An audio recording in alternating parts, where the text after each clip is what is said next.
Guys এখন এই মুহূর্তে আছি ফুয়েল পাম্পে। আর এটা হচ্ছে আপনার ইউনিয়নে হচ্ছে আপনার আজকে ফুয়েল নেব, হচ্ছে বাইকের মেপে ফুয়েল নেব। মানে হচ্ছে আপনার কত লিটার আর কি দেয়, 5 লিটারে কতটুকু। তো এই হচ্ছে আপনার পেড করছি 510 টাকা। আসলে দেখি এখন আসছে যে কত টাকা ফুয়েল মানে কতটুকু ধরে। তো হচ্ছে 5 লিটার, তো এটা 5 লিটার তেল।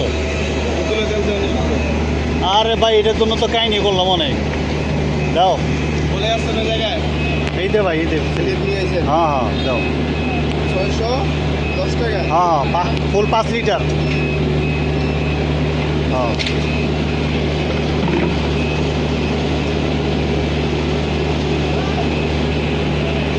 দেখি কতটুকু মাপ থাকে তারপর